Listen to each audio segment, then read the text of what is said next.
Chez Nexans, la démarche RSE s'inscrit depuis longtemps.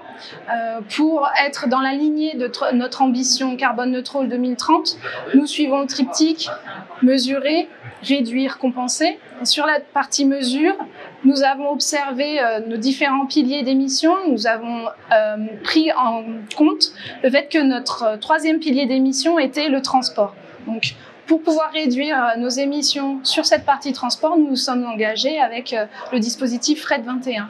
Au niveau des différentes actions, nous avons des actions au niveau du moyen de transport, c'est-à-dire que nous réorganisions nos routes pour passer vers du multimodal rail-route. Nous avons aussi des actions au niveau du taux de chargement, c'est-à-dire que nous pouvons réorganiser en interne et par le transport transfrontalier en multimodal, notre taux de chargement, augmenter notre taux de chargement, ce qui permet de diminuer le nombre de camions sur les routes et donc réduire ainsi les émissions de gaz à effet de serre. Une des troisièmes actions que nous avons engagées est la sensibilisation de nos parties prenantes, c'est-à-dire de nos fournisseurs, à s'engager dans la démarche de réduction des émissions de CO2 par inscription dans la charte, voire la labellisation à objectif CO2.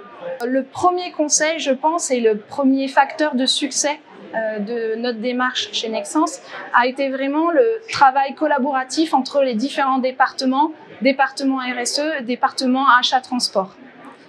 Un deuxième conseil que l'on pourrait donner est vraiment au niveau de la structuration des données. C'est également un facteur de succès. En interne chez Nexans, nous avons un bon outil de management des données et de data collection qui nous permet justement d'être efficace dans le suivi de cet engagement de réduction de nos émissions. Et enfin, le troisième, lancez-vous.